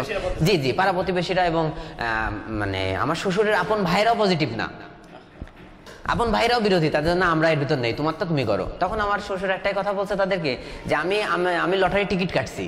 মানে এই উদাহরণটা দিছে এই জন্য যে আমার ভাগ্যে যা থাকে তাই হবে, আমার মেয়ের ভাগ্যে যা থাকে তাই হবে। আলহামদুলিল্লাহ, আল্লাহ সুবহানাহু ওয়া তাআলা জুবাইর ভাই এবং সবার সহযোগিতায় যেমন হচ্ছে খুব ভালোভাবে বিবাহের অনুষ্ঠান, এবং আমি দেখে আসছি, দেখে আমার পছন্দ হয়েছে যখন, এবং সর্বাবস্থায় আমার ডিসিশনকে অগ্রাধিকার দেওয়া, যে আপনি যেটা বলবেন, আপনি যেভাবে চাইবেন সেভাবেই হবে।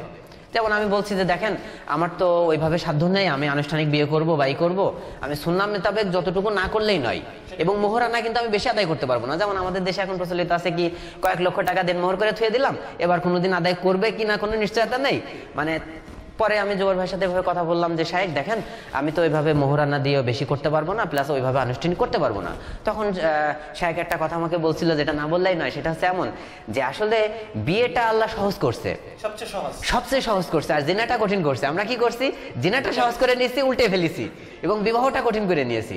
তা কোনো বিষয় না, সুন্নাহ মোতাবেক যতটুকু না করলেই নয়। আমরা মসজিদে বিবাহ অনুষ্ঠান হবে, এবং মোহরানা আপনি কত করলে সুবিধা হয়, এভাবে আর কি সহজে হয়ে গেল, এবং আল্লাহ সুবহানাহু ওয়া তাআলা উত্তম ভাবেই করে দিল। এবং আমি সবাইকে বলবো এটাই, যে অন্যান্য মুসলিম ভাইদেরকে বা বোনদেরকে যাদের ছেলে মেয়ে আছে তাদের উদ্দেশ্যে একটাই কথা বলবো, যে আপনারা দেখবেন, যেমন আমার ক্ষেত্রে যেটা হয়েছে, আমি বিয়ে করার পরে একটা কথা মানে না বললেই নয়, সেটা বলছি মন থেকে এটাই, যে আমার অনেক আগে, মানে আরো কয়েক বছর আগে বিয়ে করা উচিত ছিল। মানে কথাটা এই জন্যই বলছি যে, যেমন দেখেন, সবকিছু হারানোর যে শোকটা, যেমন বোন থেকে নেই, ভাই থেকে নেই, বাবা মা থেকে নেই, আত্মীয় স্বজন থেকে নেই, এই যে ব্যথাটা, এই যে কষ্টটা, এই যে দুঃখটা, অনেক সময় এমন হয়েছে সবার আড়ালে চোখের পানি ফেলেছি, কেউ দেখার নেই, আল্লাহ দেখছে, কারণ আল্লাহ তো সব দেখেন, সব জানেন, সব শোনেন। তো সেই হিসেবে যখন দেখছি, তাহলে আমার মনে হবে যে এটা, বা আমার কাছে যেটা মনে হয়েছে, বা আমি যেটা বাস্তবতা উপলব্ধি করছি, প্রায় বিবাহ 3 তারিখে হয়েছে, আজকে 23 তারিখ, তার মানে 20টা দিন চলে গেছে আমাদের। তা আমি দেখছি যে আলহামদুলিল্লাহ, আপনারা দেখবেন যে আপনাদের ছেলে মেয়ে একটা ফ্যামিলিতে দেওয়ার থেকে এখানে দিলে অনেক সুখে থাকবে। কারণ কি, কারণ একটাই থাকবে, যে ছেলেটা সে ছাড়া কেউ নাই। মানে মূল কথা, আল্লাহ সুবহানাহু ওয়া তাআলা ছাড়া দুনিয়ায়, আমাদের নবীর পরে দুনিয়াতে আর আপন বলতে কেউ নেই। সুখ দুঃখ, হাসি কান্না সব শেয়ার করার মানুষ একজনই আছে। তো এর জন্য আল্লাহ দিলে খুব সুখী, আল্লাহ দিলে খুবই হবে, ভালো হবে, এবং আপনারা এটা করবেন। এবং অনেকে মনে করে, যেমন এর উজ্জ্বল মানে একদম এই দৃষ্টান্ত হচ্ছে মুফতি জুবাইর আহমেদ, উনি আগে থেকে একটু উপলব্ধি করতে পারছে এবং করতে পারছে। এখন যেমন সাধারণত ফ্যামিলি কায়দায় বিয়ে হলে আমি দেখছি যে ছেলের ভিতরে বা ছেলে পক্ষের ভিতরে বা মেয়ে পক্ষের ভিতরে একটা অপূর্ণতা থাকে, যে আমার এটা হলে ভালো হতো, বা শ্বশুর বাড়ি আমার এটা হলে ভালো হতো, এটা।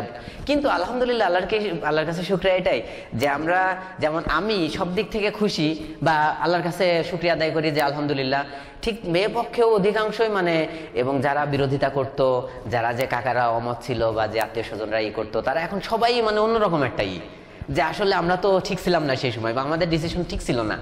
আপনারা যেটা করছেন, এবং মুফতি জুবাইর ভাই যেটা, শাইখ যেটা করছে, সেটা মানে অধিকাংশ এখন তার অন্যরকমই বলে। এবং মানে আমার শাশুড়ির যেটা কথা, যেমন এই শাশুড়ির আর কি 4 মেয়ে 1 ছেলে, তা আমি বড় মেয়েকে বিবাহ করছি।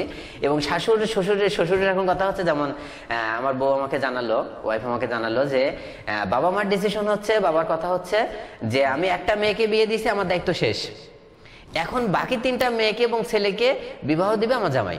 মানে আমার ছেলের দায়িত্ব, বড় ছেলের দায়িত্ব হচ্ছে যে বিয়ে দেওয়া। এবং ফ্যামিলি থেকেও আমাকে টোটালে বিয়ের দিনই আমার শাশুড়ি বলছে যে, আমার এতদিন ছেলে মেয়ে ছিল 5টা, এখন থেকে আমার ছেলে মেয়ে 6টা, তুমি আমার ছেলে, তুমি আমার বড় ছেলে, সেইভাবে তোমাকে সব ভাই বোনকেই করতে হবে।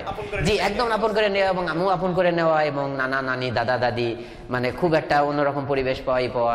এবং শ্বশুরের কথা হচ্ছে যে আমি থাকবো, কিন্তু সব ব্যবস্থা করতে হবে জামাইয়ের।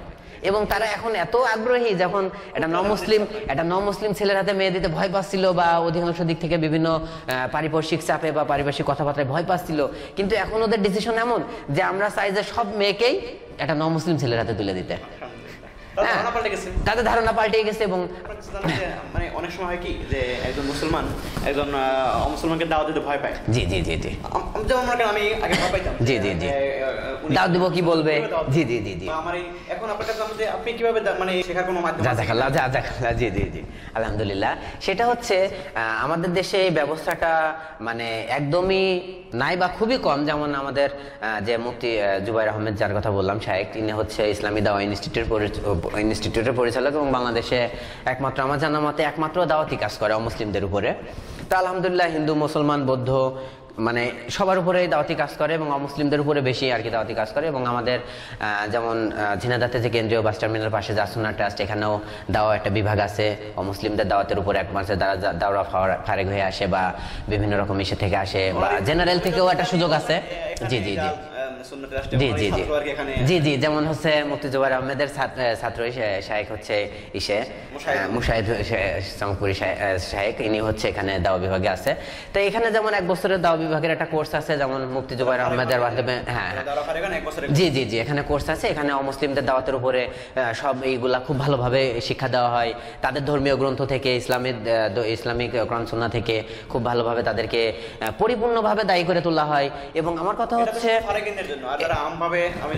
যেমন হচ্ছে জেনারেল থেকে যারা পড়াশোনা করে, যেমন অনার্স পাস করছে বা ইন্টার পাস করছে, তাদের জন্য এই দাওয়া বিভাগে কোর্স করতে পারবে। তারা যেমন হচ্ছে 1 থেকে 20 রমজান পর্যন্ত হচ্ছে মুফতি জুবাইর ভাইয়ের এখানে মান্ডা কমলাপুর রেল স্টেশনের পাশে মান্ডা শেষ মাথা, হ্যাঁ, প্রতি শুক্রবার একটা দাওয়াতের কোর্স আছে। এবং প্রতি রমজানে 1 রমজান থেকে 20 রমজান পর্যন্ত ওখানে একটা মুসলিমদের দাওয়াতের উপর একটা কোর্স করানো হয়। নিজের লেখা কিছু বই আছে, যেমন হিন্দু ভাইদের দাওয়াত দেওয়ার পথ পদ্ধতি, আল্লাহকে, আরো বেশ কিছুর বই উনি করছে এবং বেশ কিছু হ্যান্ডশিট বা করছে যেগুলা আসলে অমুসলিমদের দাওয়াতের জন্য খুবই।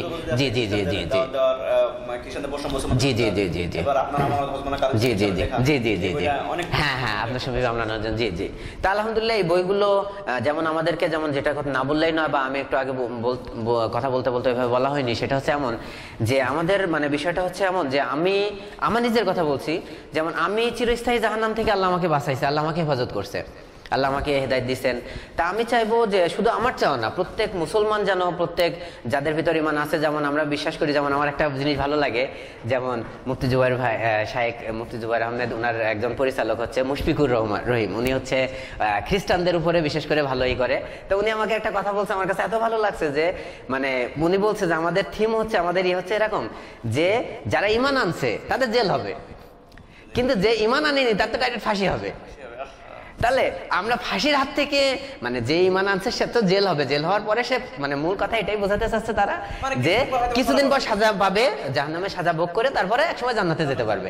কিন্তু যে ঈমানই আনেনি সে তো জান্নাতে যেতেই পারবে না, সে তো চিরস্থায়ী জাহান্নাম। তো এটা থেকে আমি আমার মাধ্যমে আমি সবাইকে দাওয়াত পৌঁছাতে চাই এটাই, যে প্রত্যেক মুসলমান যারা আমরা ঈমান এনেছি এবং যারা ঈমানের উপরে আছি, যারা মুসলিম পরিবারে জন্মগ্রহণ করেছি, তারা একটা জিনিস খুব অগ্রাধিকার দিব, যেমন দাওয়াতি কোর্সের উপর যে সুযোগটা আমাদের আছে, যেমন মুফতি জুবাইর আহমেদ ভাইয়ের ওখানে যে মান্ডা মুগদা শেষ মাথা ইসলামী দাওয়া ইনস্টিটিউট, তারপরে আসুনা ট্রাস্টে যে ইসলামী দাওয়া ইনস্টিটিউট যে দাওয়া বিভাগ আছে, তা প্রত্যেকে আমরা পারি যে এরকম একটা দাওয়া কোর্স করার মাধ্যমে, যেমন আমারও এখনো এ পর্যন্ত একটা নিয়ত আছে, কিন্তু এখনো পর্যন্ত আমি এই সুযোগটা পাইনি বা ওইভাবে হয়নি। যেমন স্যার আমাকে অনেক বলছে, তারপরে মুশফিকুর রহিম ভাই জুবাইর ভাইয়ের ওখানে করার জন্য আমাকে বলছে, তা আসলে ওইভাবে সুযোগ হয়নি, কিন্তু আমারও নিয়ত আছে। এবং আমাদের প্রত্যেকের উচিত, আমি চাইবো যে প্রত্যেকে আমরা মানে আমাদের যে ভাই বোনগুলো আমাদের চোখের সামনে জাহান্নামে চলে যাচ্ছে, চিরস্থায়ী জাহান্নামে চলে যাচ্ছে, এদেরকে আমরা বাঁচাতে হবে। আর বাঁচাতে হলে আমরা আমাদের শূন্য জ্ঞান ভান্ডার নিয়ে আমরা কিন্তু কিছুই করতে পারবো না। আমরা দাওয়াত দিতে গেলে তারা একটা যখন প্রশ্ন করবে, আমরা কিন্তু প্রশ্নের উত্তর দিতে পারবো না, তারা একটা সমস্যা দেখালো আমরা সমাধান দিতে পারবো না। তো এই কারণে আমরা যদি প্রত্যেকে প্রশিক্ষিত হই এবং প্রত্যেকে একটা কোর্স করি বা এর উপরে আমাদের জানাশোনা থাকে, প্র্যাকটিক্যালি আমরা ফিল্ডে করি, তাহলে আমরা কি করতে পারবো, হ্যাঁ হ্যাঁ, তাহলে বইগুলো যে হিন্দু ভাইদের দাওয়াত দেওয়ার পথ পদ্ধতি বা যে বইগুলো আছে মুফতি জুবাইর আহমেদ বা আরো যে বই পুস্তক আছে, এই বই পুস্তকগুলো পড়ার মাধ্যমে আমরা কি করতে পারি, পরিপূর্ণ একটা জ্ঞান আহরণ করতে পারি। এই জ্ঞানটা আমাদের কি হবে, অমুসলিমদের দাওয়াত দিতে যেমন সহযোগিতা করবে, সব থেকে দাওয়াত দেওয়া না, যেমন আমি যেটা মনে করি, যেটা না বললেই নয়, যে চিরস্থায়ী জাহান্নাম থেকে বাঁচানো, যেমন আমি যেটা মনে করি এখন, যে আমরা বেঁচে থাকতে কতটুকু আমল করতে পারবো, খুবই সামান্য, কিন্তু একটা অমুসলিমকে চিরস্থায়ী জাহান্নাম থেকে বাঁচানো, এটা সারা জীবন কিয়ামত পর্যন্ত আল্লাহ দিলে তার মাধ্যমে যতজন ঈমান আনবে, তার মাধ্যমে যতজনই হবে, এটা অনেক বড় একটা কাজ। এবং আমি চাইবো যে প্রত্যেক আমরা মুসলমান যারা আছি, ঈমান আনছি, তারা প্রত্যেকেরা অমুসলিমদেরকে মানে করা বিভিন্নভাবে অনেক অমুসলিমদের কাছে দাওয়াতই পৌঁছায়নি, তাদেরকে দাওয়াত দেওয়া, তাদেরকে দাওয়াত দেওয়ার জন্য নিজে পরিপূর্ণভাবে দায়ী হওয়া বা মানে শিক্ষা নেওয়া, শিক্ষা নিয়ে তাদের ভিতরে দাওয়াতি কাজ করা। সবাই হচ্ছে দোয়া করবেন আমার জন্য, আপনাদের সবার কাছে আমি দোয়া প্রার্থী, দোয়া চাই। আর সব থেকে বড় কথা হচ্ছে যে আল্লাহ সুবহানাহু ওয়া তাআলা আমাকে হেদায়েত দিচ্ছে, আল্লাহর কাছে শুকরিয়া। আপনারা সবাই আমাদের জন্য দোয়া করবেন। আর যেহেতু বললাম যে নতুন সংসার, নতুন বিয়ে করা, সবকিছু নতুন, দোয়া করবেন যে সারা জীবন আল্লাহ মানে অমুসলিমদের উপর ভালোভাবে দাওয়াতি কাজ করা, এটা আল্লাহ আমাকে সে উপযুক্ত করে দিন।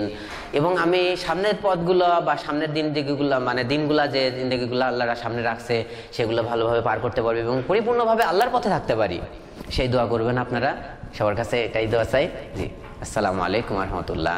আপনাকে অসংখ্য ধন্যবাদ। আপনাকেও ধন্যবাদ। জি, আপনাকেও ধন্যবাদ। জি, জাযাকাল্লাহ। দর্শক আপনাদেরকেও ধন্যবাদ আমাদের সাথে একজন মুসলিমের জীবন কাহিনী, তার জীবনের প্রতিটি মুহূর্তের কথা, তার জীবনের ইতিহাসের কথা, তার কষ্টের কথা, দুঃখের কথা, তার অনুভূতির কথা। আমরা জানতে পারলাম কিভাবে একজন অমুসলিমকে দাওয়াত দিতে পারবো, কিভাবে একজন জাহান্নামীকে চিরস্থায়ী জাহান্নাম থেকে জান্নাতের কাছে নিয়ে যেতে পারবো। আমরা ইনশাআল্লাহ চেষ্টা করবো, ঠিকই করবো, যাতে আমরা এই কাজগুলো করতে পারি, এই বইগুলো পড়তে পারি, একজন অমুসলমানকে ইসলামের পথে তার যে হক এটা তার কাছে পৌঁছে দেওয়ার জন্য, তার আমানত আমার কাছে যে আমানতটা তার কাছে পৌঁছে দেওয়ার জন্য আমরা চেষ্টা করতে পারি। আপনাদের কাছে আমরা দোয়া চাই যাতে আমাদের এই কার্যক্রমগুলো আমরা সঠিকভাবে একমাত্র আল্লাহকে রাজি খুশি করার জন্য করতে পারি, সেজন্য আপনারা দোয়া করবেন। ইনশাআল্লাহ পরবর্তীতে আরও এরকম সাক্ষাৎকার নিয়ে আপনাদের সামনে হাজির হবো। সেই পর্যন্ত আপনারা ভালো থাকুন, সুস্থ থাকুন। আসসালামু আলাইকুম ওয়া রাহমাতুল্লাহি ওয়া বারাকাতুহু।